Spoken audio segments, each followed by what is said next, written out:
시청자 여러분 안녕하세요. SS증권 방송의 이성대입니다. 자, 4월이 시작되고 나서 우리가 봄 기온을 이렇게 약간 느끼고 있는 그런 상황인데도 불구하고 약간 힘들 때가 있습니다.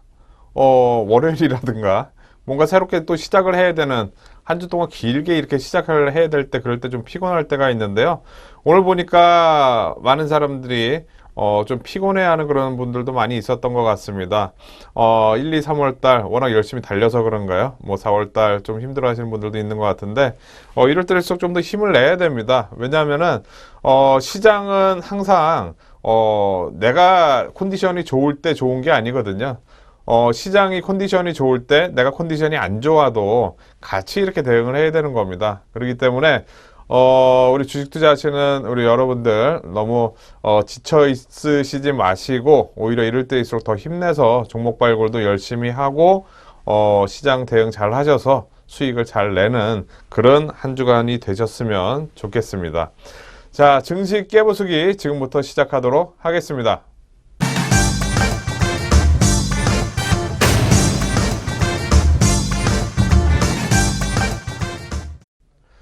네, 이 시간 지수 깨부수기 시간입니다. 오늘 뭐 지난주에도 최근에 글로벌 시장 크게 변동은 없어요. 글로벌 시장 뭐 미국은 뭐 견조하게 상승 흐름, 중간에 좀 조정이 있긴 했지만 아직까지 상승 추세가 깨지지 않는 그런 상황이고요. 그 다음에 유럽 여전히 양적 완화에 대한 그런 효과 그리고 기대감 때문에 계속적으로 상승 추세를 잘 유지를 하고 있습니다. 거기에다 뭐 중국이라든가 뭐 일본 뭐 대부분 다 뭐 좋은 흐름을 보이고 있고, 국내 시장도 나쁘지 않은 그런 흐름입니다.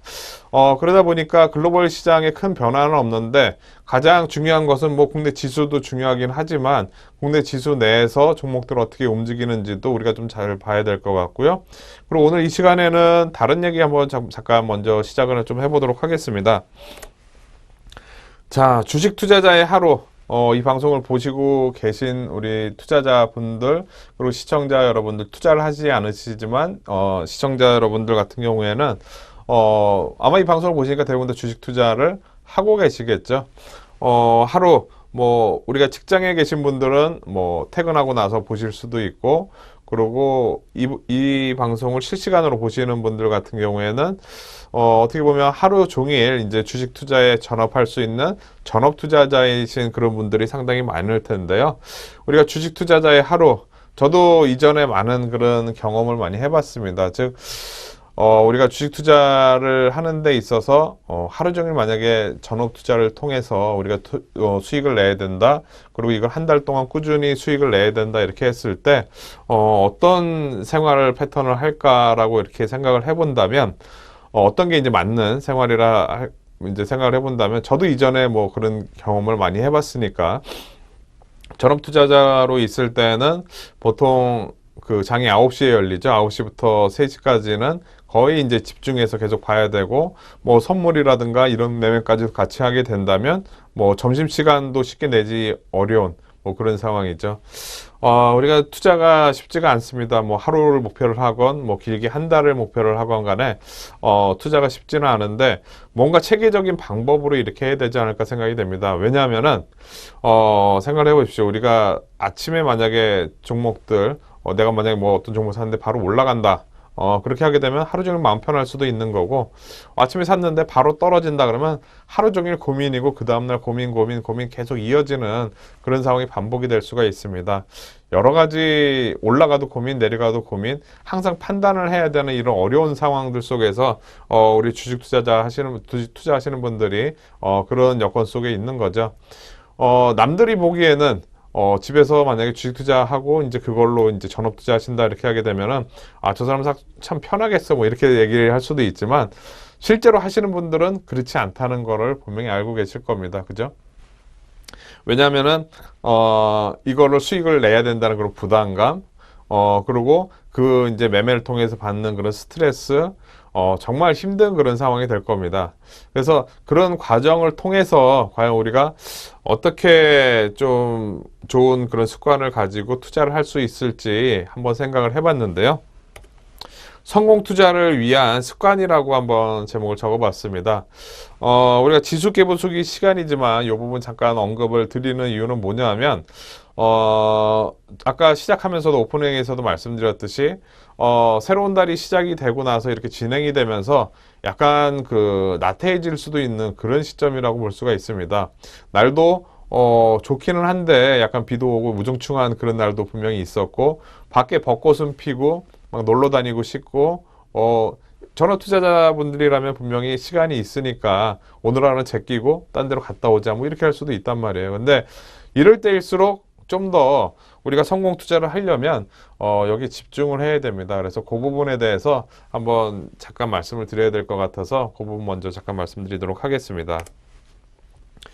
자, 먼저 제가 한 5가지 정도 성공 투자를 하기 위한 그런 전업 투자자분들, 그리고 이제 방송을 보시면서 편하게 투자하실 수 있는 분들의 그런 습관을 한번 적어봤습니다. 이게 나는 그냥 전업 투자자는 아니고 그냥 일반 투자를 하면서 그냥 편하게 해. 뭐 이렇게 하시는 분들도 그런 분들은 이 부분이 필요가 없다는 게 아니에요. 분명히 필요합니다. 그래서 이렇게 한번 적어봤는데요. 잘 보이실지 모르겠는데요. 첫 번째로는 제가 여기다 적어놓은 거는 부지런한 거예요. 부지런한 거. 전업 투자하시는 분들은 분명히 부지런해야 됩니다.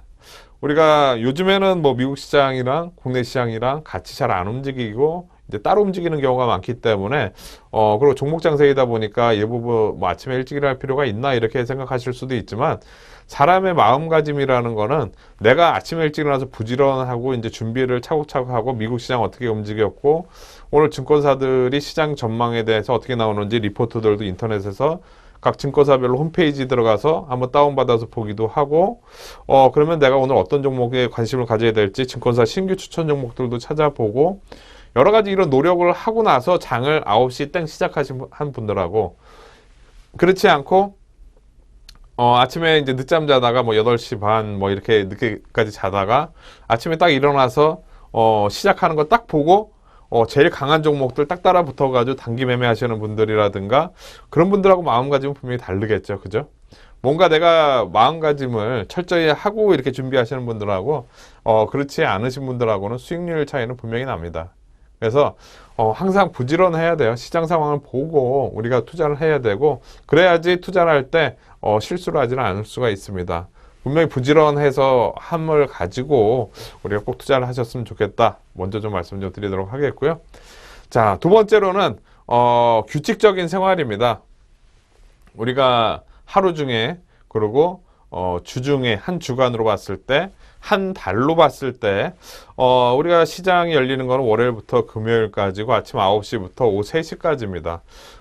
야간 선물이라든가 뭐 이런 거 매매하시는 분들은 시간이 더 저녁까지 늘어날 수 있겠지만 내가 하는 매매를 하는 그런 시간에 맞춰서 분명히 규칙적인 생활을 하시는 게 아주 중요합니다.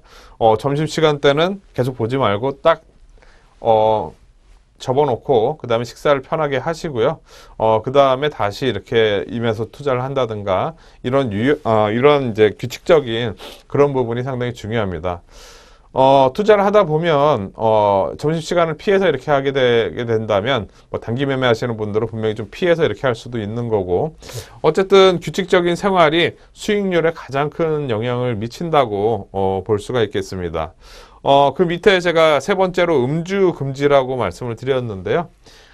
이전에 저희 뭐 증권회사 시절 같은 때 보면 월화수목까지는 술을 절대 안 마셔요. 월화수목 절대 안 마시고 금요일 하루만 딱 술을 마시는 그런 분들도 많이 있었고 저도 이제 그렇게 한 적이 있었고 주중에도 그냥 상관없이 먹은 적도 많이 있었는데요. 실제로 음주를 하면서 우리가 투자를 한다는 거는 수익률 측면에서는 정말 크게 차이가 납니다. 내가 맨정신으로 투자해도 수익이 제대로 날까 말까인데 실제로 술을 주중에 먹고 분명히 다음날 아침까지도 후유증이 있단 말이에요. 아침에 무슨 정신으로 매매를 하고 뭘 하겠어요. 우리가 그런 상황에서 이제 음주를 하게 된다. 만약에 음주를 하게 되면 그 다음날은 내가 리스크를 안 져야 되니까 그 다음날 매매를 피한다든가 아니면은 뭐 다른 방법을 통해서 이제 좀 쉬었다가 이렇게 매매하는 그런 방법이 분명히 낫지. 제가 음주 금지라고 이렇게 표현했는데 술을 뭐 끊으시면 이제 건강에 좋겠죠. 그죠? 끊으시면 건강에 좋겠지만, 끊지 못하시는 분들은, 주중에는, 분명히, 술을 이제 안 드시는 게 분명히 좋습니다. 제가 뭐 이제 이 방송을 보시는 분한테 술을 끊어라 말아라 뭐 이렇게 얘기할 수는 없는 거지만, 그건 있어요. 그건 하나 명확하게 말씀드릴 수 있는 게, 술을 끊으면 머리가 잘 돌아갑니다. 기억도 좀 좋아지고요. 판단력이 좋아져요. 저도 이제 과거에 술을 끊은 지 이제 몇 년 됐는데, 술 끊기 전에는, 항상 시장에 참여할 때 뭔가 멍한 그런 것도 많이 있었습니다. 내가 뭘 하고 있는 거지? 그리고 시세가 막 오르락내리락 하고 있는데도 제대로 판단이 안 된 그런 경우도 있었어요. 근데 술을 끊고 나서는, 왠지 머리가 좀 좋아진, 빨리빨리 돌아가는 그런 것도 많이 좀 느끼는 것 같고, 판단이 아주 좋아진 것 같아요. 이 술을 안 마시는 게, 이 단지 그날 하루에 영향을 미치는 게 아니라 전체적인 큰 수익에도 영향을 미칠 수 있다는 게, 분명합니다. 그리고, 술을 끊음으로 해서, 이제 그 주중에, 그 매매하실 때 상당히 좋은 그런 이제, 현명하게 대응을 잘 할 수 있다고 저는 판단을 하고 있기 때문에, 웬만하면 뭐 금요일이라든가 주말을 통해서 그때만 좀 이제 음주를 하시는 게 좋을 것 같고, 그 외에는 뭐 이제 매매를 하실 때는 분명히 음주를 좀 술을 금하면서 이렇게 대응하시는 게 좋지 않나 생각이 되고요. 그리고 네 번째로는 제가 꾸준함이라고 썼습니다. 뭐 이전에 얘기한 거하고 좀 거의 비슷할 것 같은데요. 내가 아침부터 이렇게 열심히 일어나서 이렇게 뭔가 이제 규칙적인 생활을 이렇게 한다 그렇게 하게 되면은 우리가 이러신 분들이 있어요.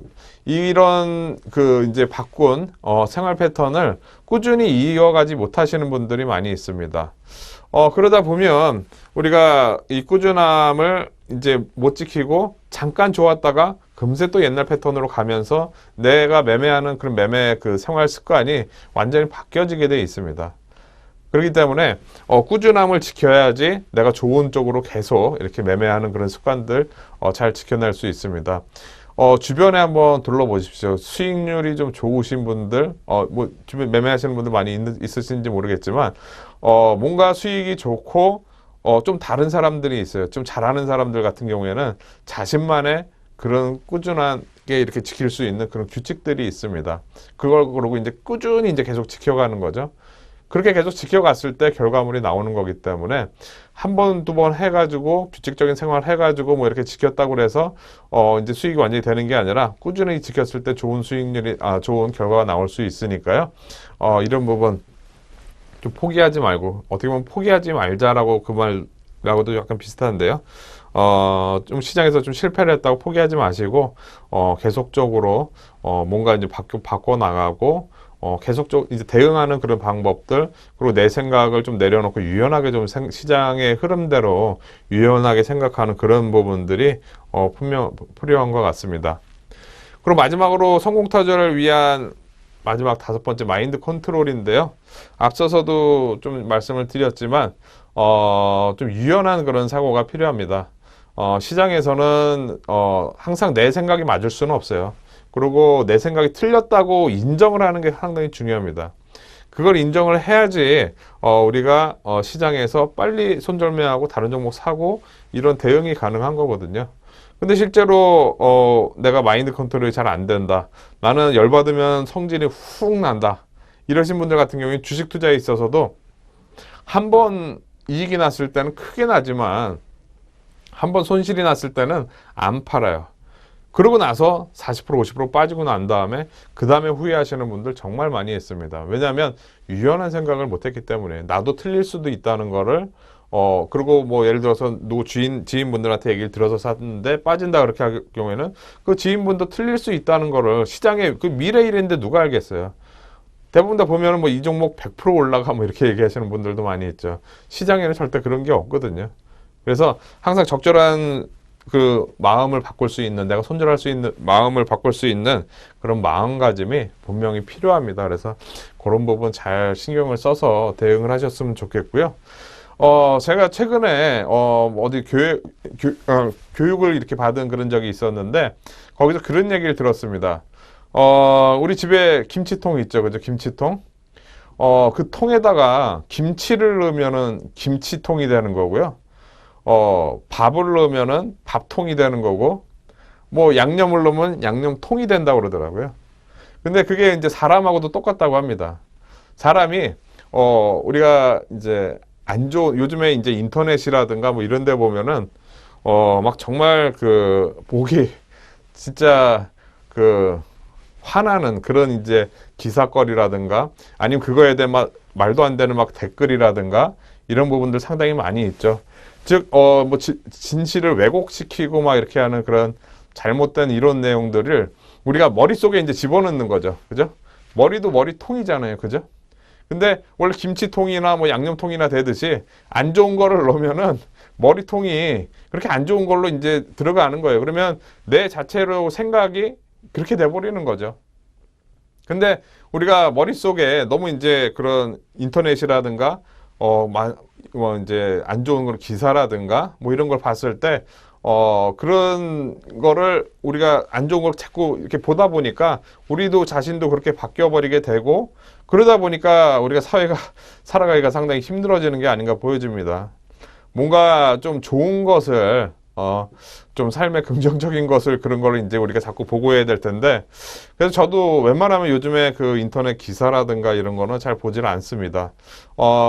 괜히 부정적으로 되고 그러다 보니까 내가 주식 투자할 때도 마찬가지로 마인드 컨트롤이 잘 안 되는 그런 상황이 될 수가 있습니다. 그래서 좀 유연하게 생각하고 이렇게 하려면 좀 긍정적인 사고 그런 것들을 이제 내용들 많이 좀 받아들이려고 이렇게 우리가 노력을 해야 되고요. 그리고 많이 다른 사람 얘기도 좀 잘 듣고 그 다음에 그렇지 않을 경우에는 어떻게 대응하겠다는 그런 유연한 그런 마음가짐도 분명히 필요하다고 보여집니다. 그래서 몇 가지 제가 5가지 정도 지금 다섯 가지 정도 성공 투자를 위한 습관에 대해서 뭐 잠깐 언급을 드렸는데요. 이게 별거 아닌 것 같아도 우리가 오늘 당장 뭐 어떤 종목 사서 올라가고 내려가고 이게 중요한 게 아니에요. 저도 오랫동안 투자를 하다 보니까 내가 가지고 있는 그런 습관들, 그런 기준들이 정말 중요하다고 보여집니다. 제대로 된 기준을 갖고 종목들을 보고 대응하고 이렇게 하게 되면은 시간이 지났을 때 계속 성공 투자를 하면서 이렇게 할 수 있는데 내가 잘못된 습관이라든가 뭐 이런 걸 가지고 계속 가게 되면은 생각해 보세요. 보통 이제 한탕하고 이제 그냥 그만둔다고 뭐 이러신 분들 많이 있잖아요. 근데 실제로 한번 한탕하고 만약에 이익이 나잖아요. 그러면 절대 못 떠납니다. 계속 거기 또 하다가 그대로 잘못된 방법으로 인해서 한 번에 다 망가지는 그런 경우도 많이 있기 때문에 이 시간 통해서 다시 한번 말씀드리는 거는 제대로 된 방법으로 좀 수익을 내는 그런 이제 자신만의 기준 그리고 이제 마인드 컨트롤이라든가 성공 투자를 할 수 있는 이런 습관들을 꼭 한번 갖기를 바라면서 잠깐 이 시간 말씀을 드렸고요. 자, 이번에는 뭐 시장에 대해서 잠깐 한번 얘기를 해보도록 하겠습니다. 지금 현재 유동성 장세인가요? 유동성 장세? 최근 그 증권사 리포트를 보니까 유동성 장세에 대한 그런 내용들이 좀 나오고 있습니다. 우리가 종합지수, 잠깐 한번 볼까요? 종합지수 한번 보도록 하겠는데요. 종합지수 지금 현재 보시면, 최근 2050포인트 라인대를 돌파를 하지 못하고, 고선에서 이제 걸려있는 2050포인트 라인대 걸려있는 그런 모습입니다. 종합지수 기준으로 본다면 1876포인트가 1월 7일이었고요. 올해 1월달 1월 7일이었고 그 다음에 2050포인트 대니까 거의 한 170포인트 정도 올라온 그런 모습입니다. 지수상으로는 거의 한 3개월 만에 한 10% 정도 올라온 그런 이제 상승이라고 볼 수가 있겠는데요. 우리가 보통 10% 정도 올라왔다고 해서 유동성 장세라고 얘기를 하지는 않죠. 근데 우리가 이제 지수로 봤을 때는 이렇게 되지만 여기 종합 지수로 봤을 때는 이렇게 되지만 최근에 코스닥 지수라든가 뭐 그런 쪽으로 봐서는 상당히 많이 올라온 그런 모습을 우리가 볼 수가 있습니다. 즉 유동성 장세라고 약간 말하기는 그렇지만 유동성 장세가 이어지고 있다라고 대부분 다 얘기를 하고 있는데요. 지금 현재 증권주들 상당히 급등하고 있는 그런 모습이 나오고 있고, 그 다음에 중소형주들 상당히 급등하는 그런 모습이 나오고 있습니다. 거기에다 코스닥 종목들도 코스닥 지수로 보면 아시듯이 거래소는 올해 초부터 10%밖에 안 올라왔지만 코스닥은 상당히 많이 올라왔습니다. 그죠? 그래서 유동성 장세가 계속 이렇게 이어지고 있는 그런 상황이에요. 이 말씀을 드리는 이유는 뭐냐면 최근에 지수가 2050포인트대 올라가면서 우리가 뭐 기관들도 계속 좀 매도를 하고 있는 그런 모습도 보이고 있고 외국인까지도 매도로 전환하는 그런 상황이 나오고 있는데 과연 그러면은 기관 외국인 다 파니까 지금 현재 끝내야 되는가라고 이렇게 좀 질문을 해봤을 때 그렇지는 않다라는 거죠. 오히려 지금 이렇게 올라가는 이런 상황들이 좀 더 시장에서는 지수는 크게 안 올라가더라도 관련 업종 지수라든가 종목들은 강하게 올라오는 그런 분위기가 될 수 있다라고 이렇게 볼 수 있겠는데요. 우리가 유동성 장세라고 하면 아직까지는 우리가 그렇게 쉽게 느끼지는 못해요. 왜냐하면 과거에 유동성 장세라고 한다면 표현 자체가 지금은 제가 볼 때도 이 유동성 장세라는 이 표현이 맞질 않습니다. 오히려 이제 그 준유동성 장세라고 표현을 하고 싶은데요. 이전에 유동성 장세로 해서 종목들 막 올라가기 시작했을 때는 정말 대단했습니다.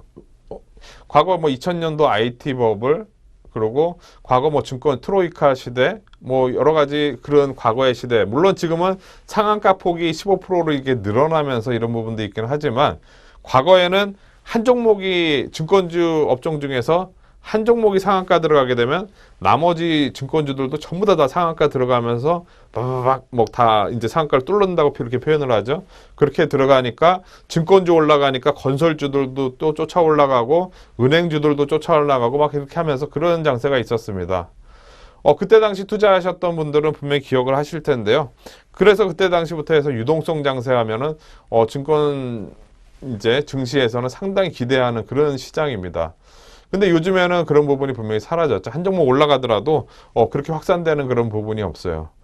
그리고 그 종목 올라가면 그 종목만 올라가고 나머지 업종은 뭐 쫓아 올라가지 못하는 그러면서 한마디로 연속성이 없는 그런 상황이 되면서 유동성 장세라는 이런 말이 잊혀졌는데 요즘에 다시 그런 유동성 장세가 슬슬 좀 이어지고 있는 그런 것 같습니다.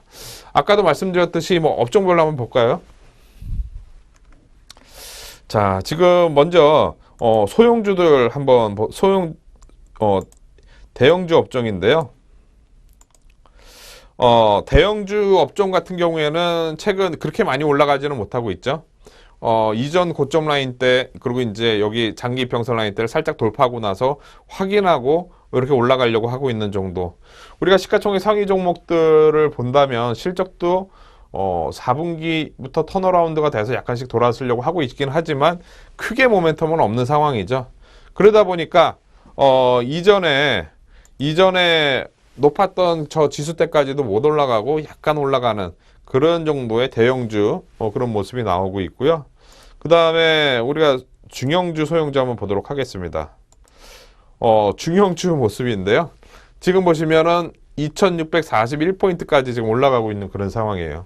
이게 어느 나라의 증시인가요? 그죠? 어느 나라 증시라고 봐야 될까요? 지금 2250포인트 때부터 2600포인트 때까지 무슨 개별 종목 급등하듯이 아주 급등하고 있어요. 우리가 중국 시장만 막 이렇게 너무 많이 올라왔다고 얘기를 했지만 실제로 우리나라 종합지수는 왜 이렇게 못 올라 했는데 그게 아니라 중형주 정말 막 강하게 올라오는 모습이 최근 들어서 계속 이어지고 있는 그런 상황이고요. 소형주도 보도록 하겠습니다. 소형주는 더 가파르게 올라가고 있는 그런 모습이에요. 작년 12월 18일 날 1651포인트를 찍고 나서 지금 2131포인트니까요. 거의 한 30% 이상 이렇게 급등하는 이런 모습이 나오고 있습니다. 즉 종목 장세가 계속 되고 있는 거죠. 우리가 너무 지수만 쳐다보면 안 되는 이유가 이런 데 있다고 보여지는데요. 기관이나 우리가 증권사 리포트라든가 이런 데를 본다면 대부분 다 2050은 돌파 못하니까 비중 축소라는 이런 의견을 최근에 상당히 많이 볼 수 있습니다. 근데 중형주, 소형주, 저는 그들만의 리그라고 표현을 하는데, 이쪽에서는 상당히 강하게 이렇게 올라오는 상황들이 올해 초부터 상당히 계속 이어지는 그런 모습이 나왔고, 정말 대단한 그런 상황이 나오고 있는 거죠. 거기에다가 코스닥도 이렇게 한번 보도록 하겠습니다. 코스닥 지수도 지금 현재 보시면 작년 12월 18일 날 522포인트였는데요. 지금 660포인트대까지 거의 지금 한 140포인트 가까이 올라와 있습니다. 즉 거의 30% 가까운 상황이 이제 급등하고 이렇게 있는 모습인데, 이전 고점 라인 때에서 한번 무너지려고 하더니만 재차 다시 올라오면서 어디가 꼭대기인지 모를 정도로 돌아가면서 계속 올라가고 있어요. 그럼 뭔 종목이 올라가는 거야? 이렇게 생각하실 수 있는데, 코스닥 종목들이라든가 중소형 종목들 한 번씩 이렇게 탁탁 쳐보시면은, 이렇게 지수를 끌고 올라가는 이런 종목들이 나와 있습니다. 즉, 이런 것 같아요. 그러니까, 우리가 대형주 같은 경우에는 기관들이, 모멘텀이 그렇게 크지는 않다 보니까 그쪽에 대한 비중을 줄이고, 그 다음에 중소형주들 쪽으로 지금 몰리면서 이런 상황이 나오는 게 아닌가 생각이 되고, 증권주들도 한번 보도록 하겠습니다. 자, 대표적으로 삼성증권 한번 보도록 하겠는데요. 삼성증권 지난번 우리가 에너지 충전소 시간에도 상담을 했었습니다. 그때 당시 어떻게 상담을 했냐면, 여기 그때 아마 이날 올라왔을 때, 이때 올라올 때 이 부분이었어요. 그래서 그분께서 이거를 위에서 사서 물렸는데, 위에서 물렸던 것 같아요. 그래서 이걸 어떻게 대응해야 될지 물어보셨는데, 그때 당시 21선이 47,000원대에서 이게 추세가 전환이 되려면 47,000원이 돌파가 돼야 된다. 돌파가 되게 되면 가져가자. 왜? 옆으로 횡보하는 구간이 상당히 길었고 이평선이 대부분 다 수렴이 되어 있기 때문에 여기서 올라타기 시작을 하면은 꽤 올라갈 가능성이 있다고 말씀을 드렸는데, 전고점 정도로 말씀드렸던 것 같은데 전고점을 돌파를 했어요.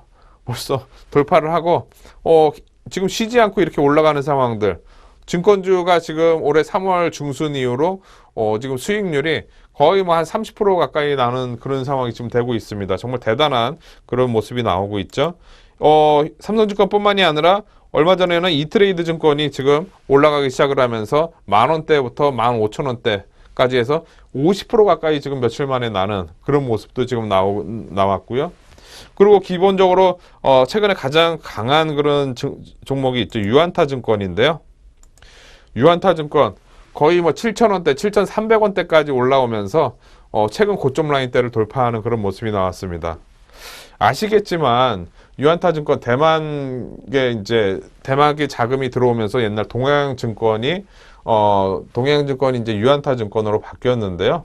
작년 6월달경에 대주주가 바뀐 걸로 알고 있습니다. 그리고 10월경에 이름이 유안타증권으로 이제 바뀌었는데, 안타깝게도 이름이 바뀌고 나서부터 그때부터 이제 급등을 하기 시작을 했어요. 우리가 작년에 본다면 동양사태 뭐 이렇게 해가지고 그 대주주의 여러 가지 그 잘못된 비리들, 그리고 직원들한테 잘못된 그 상품을 판매하게 해서 직원들 일부가 극단적인 선택을 하기도 했던 정말 안타까운 그런 회사였었는데, 더 안타까운 거는 그런 뭐 구조조정 과정이 거치고 난 다음에 그 다음에 대만 자본이 들어오고 나서 이렇게 올라갔다는 거죠. 국내 기업들 내에서 이렇게 합병이라든가 이런 걸 이루어져서 그렇게 됐으면 그나마 좀 덜 억울하거나 그렇게 했을 텐데, 대만계 자본금이 들어오고 나서부터 올라가기 시작하면서 이렇게 올라가니까, 물론 그 회사에 남아 계시는 분들한테는 다행이겠지만, 그만두고 좀 나오신 분들한테는 상당히 안타까운 좀 그런 상황이 지금 벌어지고 있는 게 아닌가 이렇게 좀 보여집니다. 어쨌든 우리가 정말 안 좋았던 그런 상황이 지나고 나면은 항상 주가가 제일 싼 상황, 그리고 시간이 지나고 나서 업황이 좀 괜찮아진다 그러면 벌써 이만큼 올라와 있어서 쫓아사기도 힘든 그런 상황이 이런 상황이라고 볼 수가 있겠는데요. 증권주들 지금 엄청난 그런 상승세로 유동성으로 해서 올라가고 있는 그런 상황입니다. 그러다 보니까 이거에 대한 이제 이런 상황이 발생한 그런 원인을 한번 생각을 해보니까 우리가 그런 게 있습니다. 뭐냐면 기업들의 실적이 주가가 예를 들어서 뭐 이렇게 됐다가 이렇게 올라오는 이런 상황에서 보시면 실적이 이제 가장 좋았을 때가 이때 시점이고 실적이 나빴을 때가 제일 나빴을 때가 이때 시점인데 이렇게 터닝하는 이 과정에서 실적이 딱 좋아지는 게 아니에요. 실적이 딱 좋아지는 게 아니라 이때는 이때 제일 빠졌을 때는 실적이 안 좋은 것 때문에 공포 때문에 한 번 더 밀리는 거고요. 그 다음에 실적이 이거보다 더 크게 나쁘지만 않으면 저점이 높아지면서 이렇게 올라가는 그런 모습이 나오거든요. 즉 상대적으로 이렇게 저평가되어 있던 이런 상황에서 턴어라운드가 되기 시작 이때는 낙폭 과대에 대한 반등이 한 이 정도까지는 자연적으로 그냥 올라오는 거고 그 다음에 턴어라운드가 되면서 그 다음에 이게 올라가는 겁니다. 그러니까 지나고 나서 보면 최근에 S-오일이라든가 SK이노베이션도 마찬가지로 낙폭 과대에 대해서 반등, 회사 기본적으로 가치가 있으니까 저평가되어 있으니까 반등, 그 다음에 턴어라운드가 되면서 이 과정이 나오게 되어 있는데 지금 대부분 종목들 증권주라든가 과거에 비해서 너무 자산 가치에 비해서도 너무 저평가되어 있던 그런 종목들도 많았는데 그런 종목들이 이제 반응하면서 올라오기 시작했고 실제로 1분기 실적이 좋아지다 보니까 더 올라가는 거죠. 거기다가 중소형주들 같은 경우에는 최근에 우리 시가총액 상위 종목 대형주들만 글로벌 시장에 이렇게 원래 진출을 해 있었잖아요. 그죠? 그러면서 경쟁을 했는데 최근에 국내 중소형주들도 글로벌 시장에 게임이라든가 화장품이라든가 이런 제품들도 글로벌 시장에서 경쟁을 하면서 글로벌 시장으로 퍼져나가다 보니까 시장이 커지다 보니까 이런 과정이 나오기 시작을 하는 거죠. 급등하는 그런 상황이 성장성에 대한 그런 내용 때문에 크게 돌아서는 그런 모습들이 주봉, 월봉 차트상으로 이렇게 나오는 그런 상황이라 볼 수가 있습니다. 즉, 우리가 전체적인 지수 2050포인트에 너무 갇혀 있지 말자라고 말씀을 드려보고 싶은데요. 2050포인트라도 중소형주들 같은 경우에는 틈새 시장으로 해서 이런 과정들이 나오는 종목들이 꽤 많이 있습니다. 종목들 크게 안 올라가다 이제 살짝 머리 내미는 그런 종목들도 좀 나오는 것 같고 하기 때문에 종목들 우리가 시장 2050포인트에 대한 지수에 대한 그런 것보다는 전체적인 그 종목을 집중을 해서 대응을 해야 될 것 같은데요. 그래서 제가 준 유동성 장세가 지금 이어지고 있다라고 여기다 이렇게 좀 표현을 이렇게 좀 해놨고요. 그래서 투자 전략으로는 선택과 집중을 좀 해보자라고 말씀을 좀 드려보고 싶습니다. 즉, 우리가 지수에 대해 너무 하기보다는 최근에 소외되고 좀 전에 우리가 보여드렸던 저평가되어 있고 성장성 있고 턴어라운드가 되어 있는 종목들 이런 종목이 어디 있어? 이렇게 물어보시지만 찾아보시면 다 있습니다. 최근에 많이 종목들 올라온 것 같아도 바닥권에서 이제 돌아서려고 하는 분명히 이 종목 저평가되어 있는데 이쪽으로는 순환매가 안 도니까 관심 안 갖고 있던 그런 종목들 중에 이제 돌아서는 그런 종목들이 있거든요. 그래서 그런 종목들 잘 소신을 갖고 선택과 집중을 통해서 인내심을 갖고 기다리면서 대응하셔야 될 것 같고요. 그리고 두 번째로는 적절한 이익 실현과 재매수가 필요하다고 이 부분 꼭 말씀을 드리고 싶습니다. 종목들의 급등락이 이제 슬슬 나오기 시작을 했어요. 최근에 급등했던 종목들, 상한가에서 하한가 들어가는 종목들도 나오고 급등락이 나오고 있는데 항상 적절한 이익 실현이 필요합니다. 그래야지 그리고 다시 사는 그런 상황이 돼야지 내가 계좌가 계속 세이브가 될 수가 있지. 그렇지 않고 많이 올라오는 종목들 그냥 놔두게 되면은 변동성이 막 이렇게 출렁거릴 때 나중에 후회하는 그런 경우가 많이 있습니다. 그러니까 선택과 집중, 적절한 이익 실현과 재매수 관점에서 시장을 대응하시면 좋을 것 같습니다. 자, 오늘 지수 깨부수기 시간에서는 성공 투자를 좀 하기 위한 그런 습관들 한번 말씀을 드려봤고요. 그 다음에 두 번째로 유동성 장세에 우리가 어떻게 대응할 건지에 대해서도 한번 점검을 해봤습니다. 잘 참고하셔서 좋은 전략 가지셨으면 좋겠고요. 잠시 후 뵙도록 하겠습니다.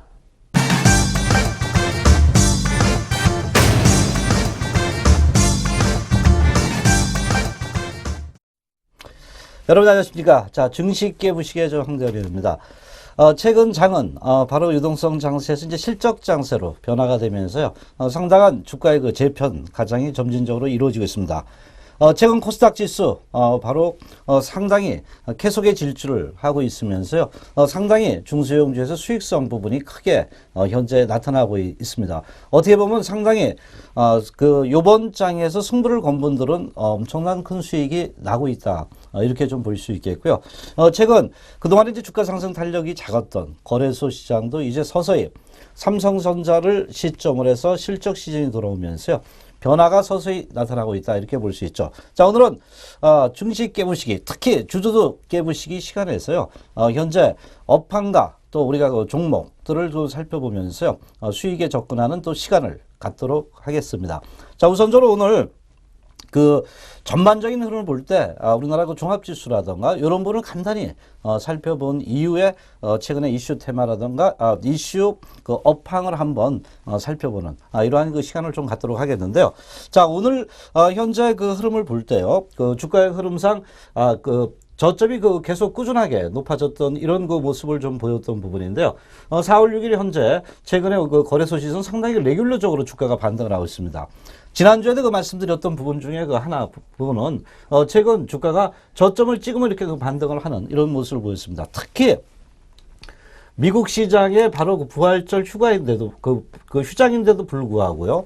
또 선물이 급락했는데도 불구하고 국내 주식시장은 큰 폭은 아니지만 오전장에 그 반등을 좀 해줬다가 밀렸지만 1%대 상승을 했다는 거죠. 미국의 악재에 우리가 상당히 둔화되고 있다는 것을 주가의 흐름상 여실히 보여준 하루가 아니었나 이렇게 좀 볼 수 있겠고요. 최근 그 차트를 보면은 이제 우리가 장중에 2050포인트를 한번 다시 돌파를 했습니다. 그러면서 조정을 주면서 2046포인트지만은 주가의 흐름상 그동안은 유동성 장세라는 부분이 여기서 크게 좀 부각됐고요. 이제 실적 장세, 삼성전자의 바로 실적이 발표됨으로써요. 이 부분에 어떤 그 지수의 재편, 업종의 재편, 종목의 재편이 나타날 수 있는 분기점에 현재 오고 있다 봅니다. 그러나 그럼에도 불구하고 우리가 이제 가장 중요한 거, 글로벌 시장의 변화에 따라서 플러스 효과가 더 많이 반영이 되고 있지 마이너스 효과는 그 현재 반영되지 않는 게 바로 우리나라 주식시장이 아닌가 이렇게 볼 수 있습니다. 그래서 코스닥 시장은 계속해 질주를 하고 있지만 거래소 시장도 점진적인 상승에 대한 그 기대가 높아지고 있습니다. 그래서 제가 오늘 주도주 깨부시기에서는 일단 삼성전자를 집중 한번 분석 해석하고 나서요. 그 다음 종목별로 접근을 좀 하겠는데요. 그만큼 실적 시즌에 대한 그 삼성전자의 흐름이 중요하다. 이렇게 우리가 접근을 좀 해볼 수 있겠습니다. 자, 거래소 시장은 제가 볼 때는 계속 점진적인 상승. 만일에 2090포인트를 돌파하고 안착이 된다. 상당히 기대를 해봐도 되겠습니다. 그럴 때는 아마 제가 2090포인트를 돌파를 한다. 93포인트죠. 돌파를 하게 되면 주도주가 탄생되지 않겠나 봅니다. 최근 건설, 증권들의 주의 그 반등, 그 다음에 이제 최근에 다시 부각되고 있는 게 삼성전자의 휴대폰에서 다시 한번 소생에 대한 기대, 바로 갤럭시 6, 갤럭시 6 부분에 대한 S6 부분에 대한 기대가 높아지고 있다는 겁니다. 그래서 그것이 정말로 우리가 예상보다 부합하고 조금만 더 주가에 반영이 된다면 그것은 상당히 우리나라 그 지수 부분에 그 변화를 줄 수 있는 하나의 계기가 될 수 있다. 이렇게 좀 볼 수 있겠죠. 그래서 최근 거래소 시장 흐름이 좋다. 이렇게 말씀을 드리고 지금은 건설 증권 어떤 그 축으로 해서 선순환 상승이 되고 있지만은 이제 IT 업종의 어떤 변화를 과연 어떻게 끌고 갈 것인가 이것은 삼성전자 역할이 상당히 커지는 시점이라는 부분에 초점을 줘야 되지 않겠나 봅니다. 자, 코스닥 시장 우리 한번 볼까요? 엄청나게 박스권이었습니다. 보시면요. 그죠? 엄청나게 그 박스권 흐름을 보였지만 지금 보시는 건 주봉입니다. 아까 일봉이었잖아요. 이제 주봉상 그 현재 박스권을 돌파하면서 상당히 우려감이 있는데도 불구하고 주가 상승 탄력이 아주 강하게 현재 이루어지는 이런 모습을 좀 보여주고 있습니다. 그만큼 코스닥 시장의 재조명이라는 부분이 크게 좀 부각되면서요. 과거의 수급 논리보다는 최근에 수급 플러스 바로 실적 논리 또 플러스 알파의 성장성 논리가 반영되는 게 코스닥 시장이 아닌가.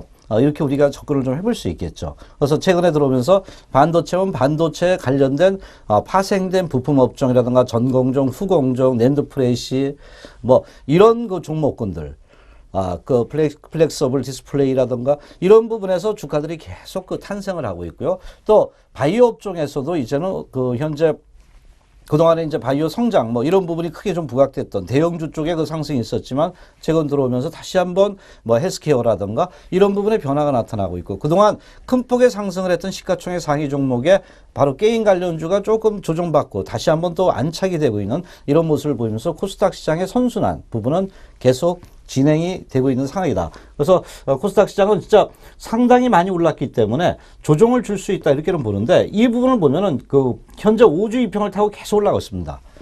녹색 선이 5주선이죠. 그런데 이분을 깨지 않고 올라가는데 저는 이거 시발점이다 이렇게 봅니다. 물론 가다가 한번 조정을 줄 수 있습니다. 그런데 요번 그 저항선들을 돌파하면서요.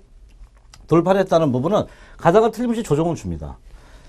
그 조정은 주지만은 이제 그동안의 박스권이라는 틀에서 벗어나면서요. 이 박스권에서 상방향으로 올라갈 수 있는 신호를 부여했다. 이렇게 볼 수가 있겠습니다. 그래서 최근 오늘 잠깐 우리가 주식시장의 흐름 최근에 그 글로벌 시장, 미국 시장의 디커플링이 되고 있고요. 독일이나 또 유럽 쪽에 대한 양적 완화, 중국의 경제 부양 기대감 이런 부분이 어우러지면서 국내 증시에는 플러스 효과를 주고 있다는 부분이고요. 코스닥 시장은 중소형주의 대명사잖아요. 그런 종목군들의 주가 탄력이 상당히 아직까지도 이어지고 있고 거래소 시장도 최근에 들어오면서 업종별 차별화는 나타나지만 건설증권이라든가 이제 IT 업황이 과연 어떻게 변하느냐 이런 측면들이 서서히 현재 나타나고 있다 이렇게 볼 수 있겠죠. 그래서 그만큼 주식시장의 기회장은 커지고 있다 이렇게 말씀을 좀 드리겠습니다. 자, 그러면 지금 제가 볼 때 삼성전자가 이제 가장 중요하다 봅니다. 물론 그동안에 삼성전자는 가장 그 흐름에 큰 변화를 줬던 게 바로 갤럭시 S6. 그러니까 이게 뭐냐면 휴대폰 업황이 상당히 우리나라의 바로 중국이라든가 일본에 치이면서 휴대폰에 대한 경쟁력이 상실이 되면서 상당히 주가가 급락을 좀 했던 부분이고 실적에 대한 부담감이 있었지만 최근에 들어오면서 이제 그 실적 시즌이 들어오면서 이제 좀 변화가 있지 않겠느냐. 이 부분이 이제 상당히 부각이 되고 있습니다. 그래서 지금 보면은요. 삼성전자 같은 경우는 디스플레이 부분도 있고 반도체 부분도 있고 갤럭시 가전제품이지만 디스플레이 부분은 그렇게 크진 않습니다. 바로 반도체 부분인데요. 반도체 부분은 좀 이따 말씀을 드리겠지만은 상당히 DDR3라든가 낸드 프레시 이런 부분의 업황이 모바일이라는 대변혁기가 나타나면서 상당히 긍정적으로 변화되고 있습니다. 그래서 이번에 삼성전자도 실적의 역할을 했던 부분이 반도체 부분이고요. 물론 디스플레이나 가전제품 부분에서는 현재 세계 경기력의 하강, 이 부분 때문에 실적 부분은 좋지는 않지만 반도체에서 삼성전자가 받쳐줬는데 우리가 가장 초미의 관심은 바로 여기입니다. 왜냐하면 반도체 부분은 어느 정도 성장성이 완만하게 되고 있거든요. 그러면 거기서 이제 경쟁력을 찾을 수 있는 게 물론 삼성전자가 시스템 반도체라든가 소프트웨어 쪽에 들어가겠지만은 바로 지금은 수익을 툭할 수 있는 부분이 바로 휴대폰 쪽이다 이렇게 봅니다. 다행히 갤럭시 S6가 이번에 5천만 대 정도 예상을 하고 있습니다. 6천만 대 되면은 주가는 상당히 우리나라 주가에 큰 변화를 주는데 어쨌든 제가 볼 때 이번에 2조 4천억 정도 에서 2조 5천억 정도를 예상하고 있습니다. 만약에 2조 5천억이 넘었다. 그러면 주가는 상당히 탄력을 좀 받을 것 같고요. 왜냐하면 벌써 2조 예상보다 넘었다 그러면 2분기에 대한 기대감이 높아진다는 겁니다. 그래서 2조 4천억이 밑으로 갔다 그러면 그동안 주가 반등에 따라서 약간의 변동성을 줄 수 있지만 어쨌든 반도체라든가 휴대폰 쪽의 현재 실적 부분이 예상보다 호전될 때는 주가적인 측면에서 상당히 긍정적 역할을 할 수 있다. 우리가 이렇게 볼 수 있습니다. 저는 초미의 관심 거래소 시장에 바로 삼성전자의 실적이다 이렇게 봅니다. 근 3년 동안에 우리가 박스권 변화에서 과연 돌파할 것인가 말 것인가 이것이 하나의 큰 역할을 하는 것이 삼성전자고 이것이 우리나라 주식시장에 큰 변곡점을 줄 수 있다는 거죠. 삼성전자가 살아났다. 그러면은 거기에 관련된 휴대폰 업종 모든 부분의 주가에 대한 어떤 기대치가 상당히 긍정적으로 부각이 될 수 있다. 이렇게 좀 볼 수가 있겠죠. 그래서 최근 흐름을 봤을 때 삼성전자가 살아있음으로써 그 옆에 브랜치, 가지들의 주가들이 더 빛을 발할 수 있는 이런 위치에 오고 있다는 겁니다. 그만큼 우리가 삼성전자의 실적을 상당히 중요시 여기자 이렇게 말씀을 드리고요. 자, 삼성전자의 흐름을 봤을 때 최근에 이제 갤럭시 6에 대한 기대감이 상당히 높아지고 있습니다. 물론 S4, S3, S도 다 있잖아요. 요번에 삼성전자를 우리가 이제 계속 주목을 하는 이유. 바로 S6의 판매량 부분이 다시 한번 최대치를 높아질 수 있다는 겁니다. 그렇게 된다면 뭐예요? 여기 보시면 쏙 들어갔잖아요. 그렇죠? 업그레이드 된다 이렇게 보시면 돼요. 쏙 들어갔는데 여기서 다시 한번 살아난다면은 삼성전자의 실적 부분에 있어가지고 상당히 큰 변화를 줄 수 있다. 그래서 전망치가 지금 약 5천만 대라니까 제발 5천만 대 이상 팔려지기를 저도 상당히 기원한다. 그렇게 된다면 우리나라의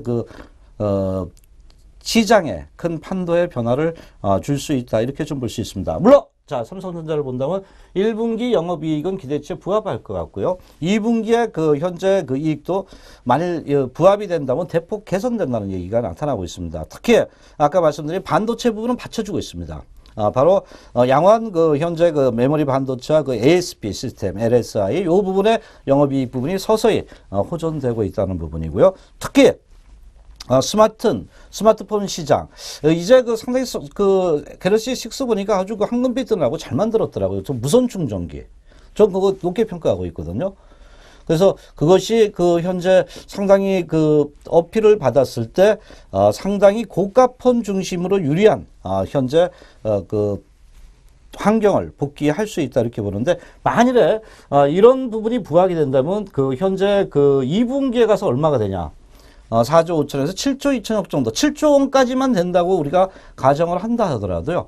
바로 주가에 대한 기대치는 엄청난 긍정적 흐름을 좀 보여줄 수 있다.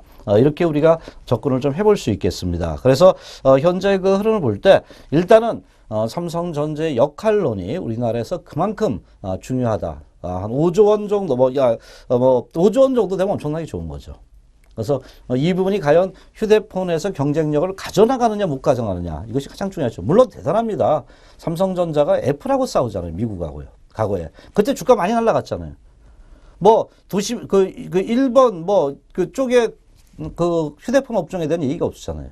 그만큼 삼성전자가 많이 따라왔던 부분인데 최근에 저가 공세, 일본의 엔저, 또 애플의 좀 우리보다 좀 앞선 기술, 이런 부분에서 많이 그랬던 부분이지만은 삼성전자의 저력은 또 남아있기 때문에 이런 부분을 우리가 좀 더 한번 기대해보자 이렇게 보고요. 자, 차트 흐름을 말씀을 좀 드리는데 상당히 저는 대단하다고 봅니다. 삼성전자가. 만일 이 삼성전자마저 현대차와 같이 주가가 하락했으면 우리나라 주가는 상당히 급락을 했다고 봅니다. 근데 삼성전자 이 역할을 해주면서 어디서 이 삼성전자가 만들었냐면은 코스닥 시장입니다. 제가 볼 때. 삼성전자가 탄력을 주면서 반등을 하면서 코스닥 시장의 IT 부품. 물론 이제 바이오 업종이 아니다 하더라도 삼성전자도 바이오 시밀러에 현재 과거에 상당히 투자를 한다 그랬잖아요. 그래서 삼성전자가 살아남으로써 코스닥 시장에 엄청난 효과. 물론 이제 정부의 정책적인 효과도 있습니다. 초이노믹스 효과도 있겠지만은 이 부분이 살아나면서 제가 볼 때는 코스닥 시장의 급등을 급등보다는 과거보다 많이 올랐겠잖아요. 그죠? 탄력을 상당히 주었다. 이렇게 우리가 접근을 좀 해볼 수 있습니다. 그래서 지금 상당히 중요한 시점, 반등할 자리에서 오늘 4월 6일 현재 강력한 양봉을 만들어줬습니다. 만일에 제가 볼 때 이 박스권, 요 부분을 다시 한번 돌파하면, 그러니까 150만 원만 안착이 된다면은, 가능성이 상당히 높습니다. 이번에 실적 발표되고 안착이 된다면은 바로 신고가도 기대해 볼 수 있다. 저는 이렇게 봅니다. 그렇게 된다면 우리나라 주식시장 엄청나게 힘들었던 그동안 환경 많이 변할 겁니다. 제발 그렇게 되길 바라고 또 최근에 실적 흐름을 봤을 때 2분기에 7조 원대 이상의 영업이익을 갖다 관철할 수만 있다면은 국내 주식시장에 대한 기대가 상당히 높다. 이렇게 볼 수 있죠. 자, 그래서 오늘은 우리나라 전체적인 흐름하고요. 삼성전자에 대해서 우선적으로 알아봤고요. 자, 잠시 쉬고 여러분들한테 바로 우리가 증시 주도주 깨보시기로 한번 들어가 보도록 또 해보겠습니다.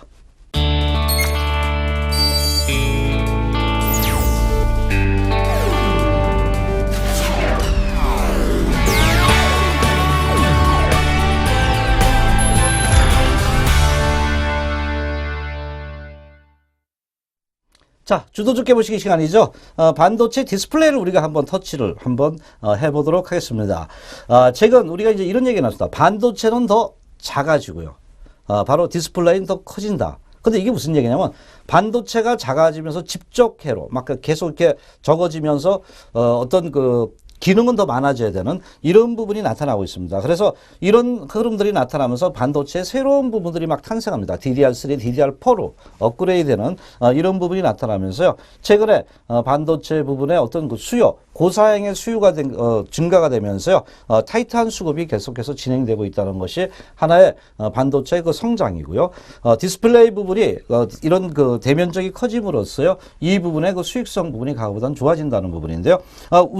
우선적으로 최근에 그 PC 시장의 그 현재 그 성장은 좀 미묘합니다. 저도 집에 가면은 과거엔 PC만 많이 봤는데요. 이제 휴대폰으로 모든 걸 다 합니다. 거의 다. 그래서 그만큼 모바일의 그 성장이 여전히 지속되고 있다는 부분이고요.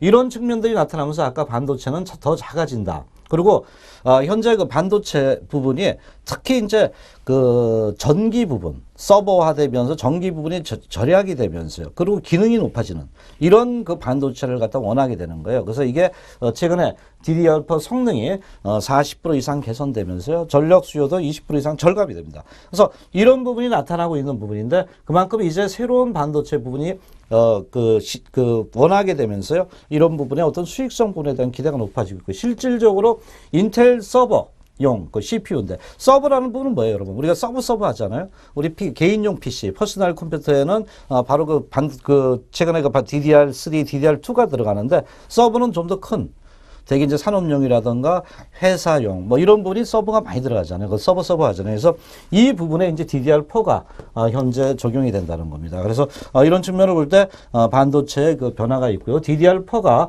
상당히 이제 2015년도에 들어오면서 특히 LPDDR4가 상당히 급격하게 상승을 할 수 있다는 이런 측면이 나타나면서 반도체 시장 좋다. 이렇게 좀 볼 수 있죠. 자, 반도체하고 또 이제 낸드 프레시 부분도 상당히 커질 수 있는데요. 바로 빅데이터 부분과 바로 LOT라든가 SSD 기술 이런 부분이 나타나면서 반도체 업황의 낸드 프레시도 상당히 좋아질 수 있다는 거죠. 바로 이제 이런 서버 시장의 성장 또 모바일 그 세트 업체들이 커지면서요. 결국 반도체 DDR4라든가 낸드 프레시 부분에 대한 기대가 높아지고 있고요. 마지막으로 3D 낸드 시장에 상당히 개화가 되고 있습니다. 그러니까 반도체가 작아지면서 평면에서요. 현재 3차원 구조, 4차원 구조, 5차원 구조 이런 부분을 만드는 건데 바로 3D 부분은 바로 트랜지스터를 옆으로 이렇게 돌리면서요. 바로 수직으로 쌓는 구조랍니다. 그러니까 더 많은 부분을 갖다 활용할 수 있다는 부분입니다. 그래서 웨이퍼당 칩수를 증가할 수 있는 유일한 방법이기 때문에 작아지면서 기능을 크게 할 수 있는 이런 측면들이 부각이 되고 있고요. 그래서 낸드 프레시 부분도 최근에 들어오면서 상당히 현재 긍정적으로 부각이 된다. 왜 이 부분을 말씀드리냐면 삼성전자가 실적이 안정이 됐을 때 물론 지금 모바일 쪽입니다. 제일 중요한 게 그러나 받침을 해주고 있는 게 그 메모리 반도체 쪽이었거든요. 그래서 반도체도 우리가 상당히 코스닥 시장에 많이 포진되어 있기 때문에 그런 부분을 확인해 보고요. 그다음 디스플레이 부분도 이제 상당히 타이틀이 수급이 상당히 안정이 되고 있다 봅니다. 그래서 현재 뭐 디스플레이에 대한 부담감이 있지만 과거보다는 서서히 안정이 되면서 성장성이 커지고 있다. 이렇게 좀 볼 수 있겠고요. 디스플레이 분의 공급과 수요가 거의 이제 맞물리면서 작년에 대한 우려감, 특히 중국이 많이 생산한다. 이 우려감 부분이 어느 정도 줄어들 수 있다는 얘기가 나타나고 있습니다. 자, 그러면 제가 빠르게 여러분들하고 좀 현재 진행해 왔는데요. 바로 종목 때문에 그렇습니다. SAP라고 상당히 실적 부분이 61% 정도 연간 올해 개선될 수 있다는 측면이 부각되고 있고요. 사업 다각화가 나타나면서 현재 과거 삼성그룹에서 롯데마트나 파리바게트, 금호텔 이런 자동화 장비 수주가 본격화되면서 상당히 긍정적으로 SFA가 긍정적으로 부각되고 있다. 이렇게 말씀을 좀 드릴 수 있겠고요. 차트는 볼까요? 고점에서 많이 빠졌죠. 많이 올랐습니다. 그러나 최근에 들어서 다행히 또 눌림목을 주고 있습니다. 그래서 눌림목 부분에서 어떤 거래량이 증가될 때 다시 한번 재매수 관점의 그 흐름, 반도체라든가 디스플레이 부분에 대한 그 흐름들이 과거보다 호전되고 있다는 부분이고요. 자, 두 번째 종목 OCI 머티리얼즈 저번에 말씀드리고 엄청나게 올랐죠. 그러나 아직도 실적에 대한 그 기대가 나타날 수 있다. 그래서 올해도 영업이익 부분이 무려 200%대 이상 증가될 수 있다는 부분이고요. 특히 NF3 부분이 그 반도체라든가 디스플레이 부분의 그 전방 산업이 호조가 되면서 아직도 상당히 수급이 타이트하다 이렇게 볼 수 있습니다. 중국 쪽에서 조금 법인이 별로 안 좋았죠. 그러나 최근에 삼성전자가 시안공장 그 3랜드 가동을 하면서 이 부분에 대한 어떤 흑자 전환 가능성이 높아진다. 이렇게 볼 수 있죠. 그래서 아까 반도체 부분이 작아진다. 미세화가 되고 LCD 부분이 대형화. 그래서 이 OCI 머티리얼스에 긍정적이다. 이렇게 볼 수 있죠. 차트를 보죠. 최근에 많이 올랐습니다. 근데 쫓아는 가지 마세요. 이 종목은. 바닥에서 봤을 때는 최근에 들어오면서 쫙 이게 이평들이 넓어지고 있습니다. 물론 가다가 한 번은 조정을 줄 겁니다. 근데 이런 종목은요, 고점에서 많이 빠졌잖아요. 그래서 이렇게 그 밀린 다음에 반등하기 때문에 여기서 조정을 준다 해도 이것이 바로 고점을 갖다 찍고 그 현재 뭐 끝났다고 보진 않습니다. 저는요. 과거의 흐름을 봤을 때는. 과거보다 좋아지는데, 업황이. 그렇다면 아마 눌림목 때 이 종목은 좀 OCI 모티를 찾아보는 이런 매매 전략이 필요하겠고요. 자, 솔브레인. 솔브레인도 최근에 들어오면서 그 1분기는 별로 안 좋습니다. 그러나 1분기에 삼성전자 그 반도체 부분의 출하량이 증가가 계속되고 있고요. 특히 바로 갤럭시 S6 출시에 대한 현재 그 디스플레이에 대한 어떤 수익성 하락을 방지할 수 있다는 겁니다. 그래서 2015년 상당히 좋은 것 같습니다. 바로 현재 중국의 고객이 확대가 될 수 있다는 거고요. 아무래도 그 패널 요 부분의 학판이 확대 판매가 될 수 있다는 분이 상당히 긍정적이다 이렇게 볼 수 있습니다. 그래서 실적도 한 67% 정도 증가될 수 있죠. 자, 솔브랜드 차트를 볼까요? 최근에 그 많이 빠지고 나서 이제 반등을 했습니다.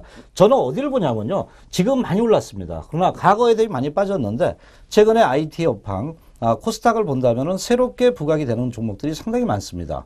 그래서 현재 뭐 나스닥은 거의 아직 곧 뭐 신고가를 낼 수도 있는 거잖아요. 많이 올랐잖아요. 우리나라는 아직까지 코스닥 시장은 상당히 아래에 있습니다. 그래서 이런 부분을 볼 때는 현재 솔브레인 같은 경우는 그동안은 꾸준하게 반등했는데 조정을 주고 있습니다. 그래서 이 조정이 제가 볼 때 한 36,000원, 7,000원 이런 구간에서 아마 저점을 형성을 한다면 그때 거래량을 보고 다시 한번 저점 매수, 눌림목이라는 분, 처음 눌림목을 준 거죠. 그래서 이런 것들이 많이 떴기 때문에 여기서 다시 한번 치고 올라간다면 또 한 번의 주가에 대한 어떤 변화를 줄 수 있지 않겠느냐 이렇게 좀 볼 수 있습니다. 그래서 반도체 업황의 변화 틀림없이 중소형주의 탄생되는 종목 상당히 있을 거다 이렇게 보고요.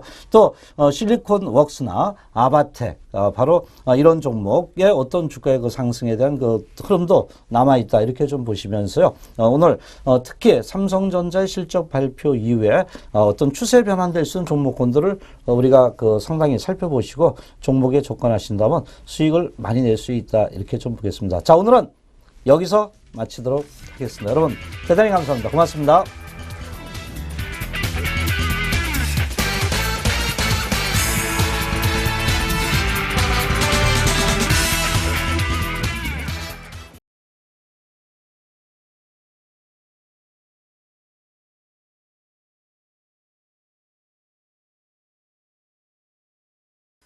Quick!